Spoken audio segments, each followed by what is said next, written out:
أعوذ بالله من الشيطان الرجيم. بسم الله الرحمن الرحيم. فلما سمعت بمكرهن أرسلت إليهن وأعتدت لهن متكأ وآتت كل واحدة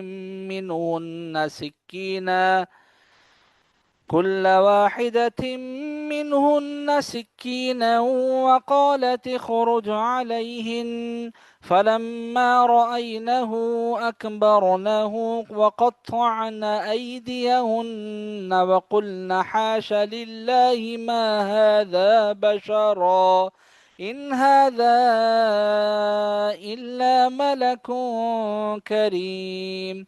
قالت فذلكن الذي لمتنني فيه ولقد راودته عن نفسه فاستعصم ولئن لم يفعل ما آمره ليسجنن وليكون من الصاغرين.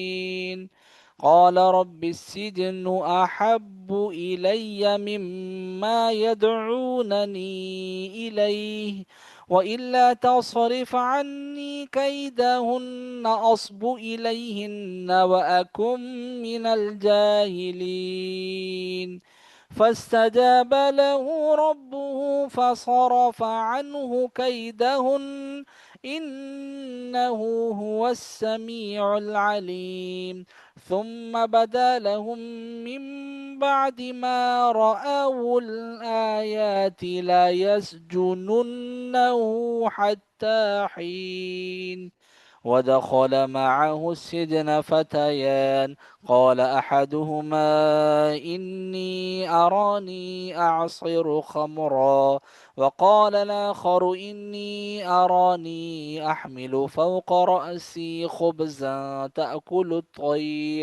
تأكل الطير منه نبئنا بتأويله إنا نراك من المحسنين. قال لا يأتيكما طعام ترزقانه إلا نبأتكما بتأويله قبل أن يأتيكما ذلكما مما علمني ربي إني تركت ملة قوم لا يؤمنون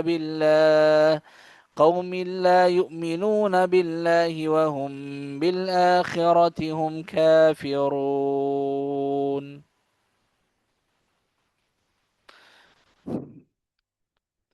واتبعت ملة آبائي إبراهيم وإسحاق ويعقوب ما كان لنا أن نشرك بالله من شيء ذلك من فضل الله علينا وعلى الناس ولكن أكثر الناس لا يشكرون. يا صاحبي السجن أأرباب متفرقون خير أم